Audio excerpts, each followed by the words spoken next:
going on, Jets fans? Happy Friday to all of you guys. And we got a loaded show for you today as we're going to be talking about Jamal Adams. Should the Jets sign him before the start of the season?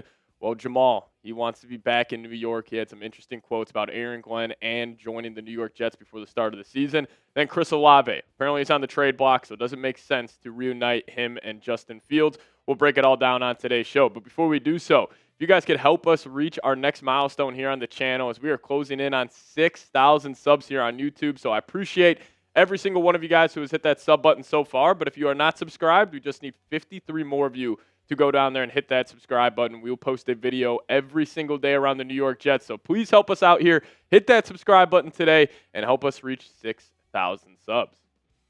All right, so Jamal Adams made it pretty crystal clear. He wants to sign with the New York Jets. So could we see a reunion with number 33 in the Jets uniform? Let's just dive into what he had to say. So this is coming in from Jamal Adams. He was on a podcast recently saying this: "I would be lying to you if I sat here and told you I did not want to return home to the Jets. I'm not talking about Dallas. I'm talking about New York. I would love to be back with the Jets and obviously finish it the right way.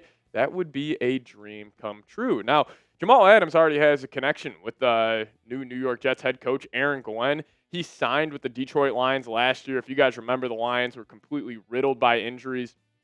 They pretty much had a practice squad defense out there, and that forced them to sign Jamal Adams. He actually played 2 games with Aaron Glenn this past season. He started off with the Tennessee Titans last year, then played Week 14 and Week 15 with the Lions. But here are his PFF grades. Listen, Jamal Adams is nowhere near the same guy that he once was when he was with the New York Jets, where he was probably one of the best safeties in the National Football League. But he had a 47.7 overall grade, 50.1 in coverage, and then Week 15 versus the Bills, 48.4 overall grade, and a 63.5 coverage grade. Coverage grade, not bad in the game against the Bills, even though the Lions gave up, I believe, 45 points this week, so that defense was still getting killed. But if you guys remember, Jamal Adams' time with the New York Jets was absolutely fantastic. He was one of the better safeties in the league, extremely versatile, can play a box linebacker, inside linebacker, outside linebacker. You can line him up even at defensive end if you're given a typical mug look there. But he had 25 PBUs, 12 sacks, 28 TFLs, and 2 interceptions in his 3 years with the New York Jets. So,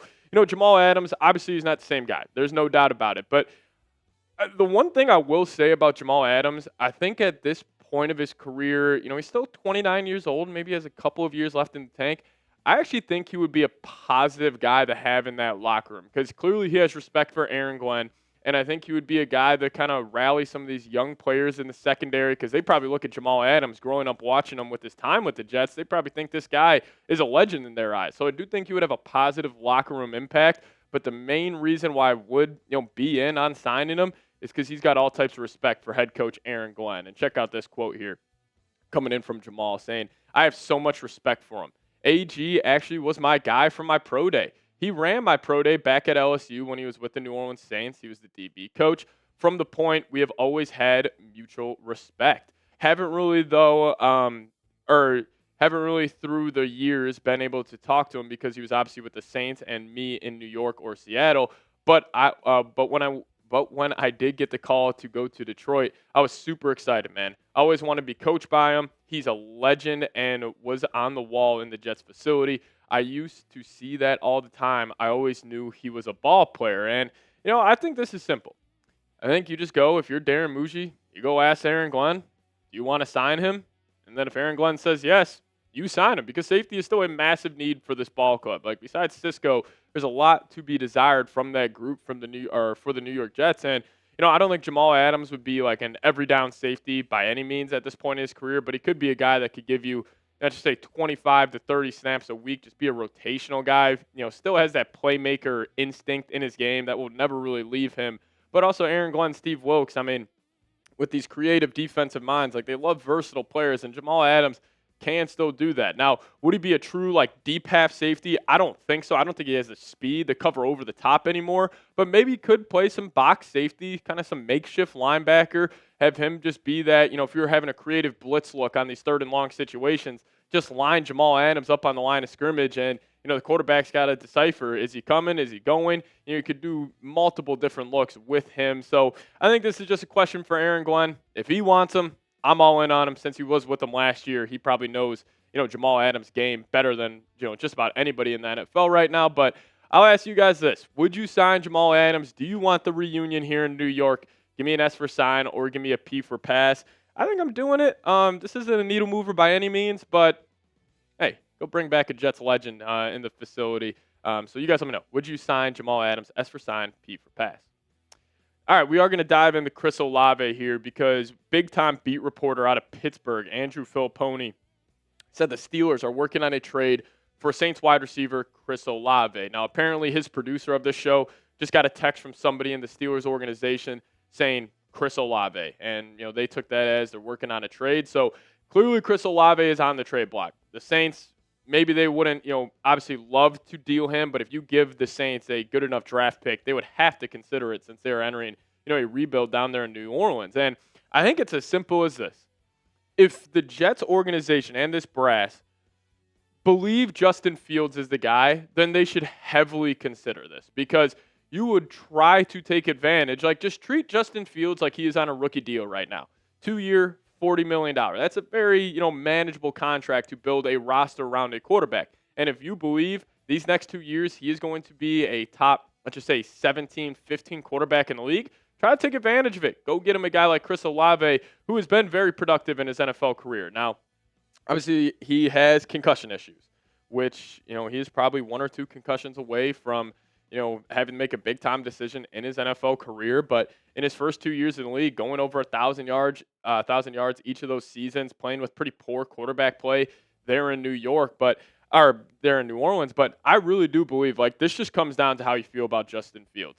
And I'm not saying the Jets need to have an answer on Fields just yet because he hasn't played a real game. But if they, have gotten enough from these practices, just kind of seeing him working out, maybe they see, oh, he has already taken that next step and, from being a pocket passer. And if you think that, maybe you go consider trading for Chris Olave. But the one negative of this, it's going to take a hefty draft pick and it's going to take a premium pick. And I think it would take a second round draft pick to get it done in 2026.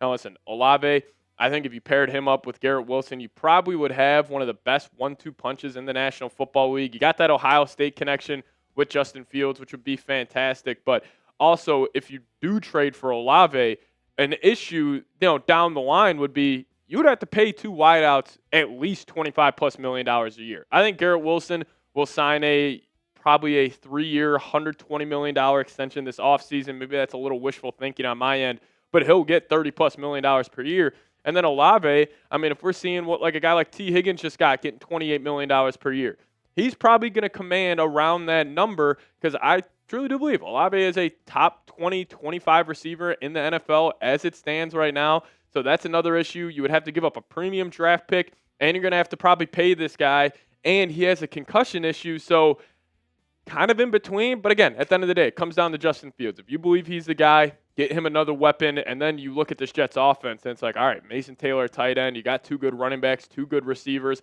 a pretty damn good offensive line. It would just come down to Tanner Engstrad and Justin Fields if they can take that, personnel and take it to another level. But let's just say the Jets have a top 15 offense with this Olave trade, probably have a top 10 defense, no matter what with Wilkes, Glenn, and all that personnel. It's an interesting conversation to have. But you guys let me know. Would you accept this trade if the Saints called you and said, hey, we'll take your second-round pick for Chris Olave? What are you doing? Give me an A for accept or give me a D for decline. You guys let me know your thoughts down below. Now, I would probably hit the decline button on this trade. I would wait until the season begins, and maybe this is a trade deadline move because the Saints very well could be a very bad football team this season. I think they'll probably pick number 1 in the draft. And let's just say the Jets start off 4-2, 3-1 maybe. Then maybe you call the Saints and say, hey, we're going to try to take advantage of this year. We're going to try to go get that 7 seed in the AFC playoffs. That's the only way I would consider it. But as it stands right now, I'd probably hold off, wait till the start of the season, see how the Jets are doing, see how the Saints are doing, and also see if Olave can stay healthy. So I would wait on it. But during the season, if the Jets are hot, yeah, I'd send a second-round pick for Chris Olave. But thank you guys so much for watching today's show. See you guys next time. Go Jets.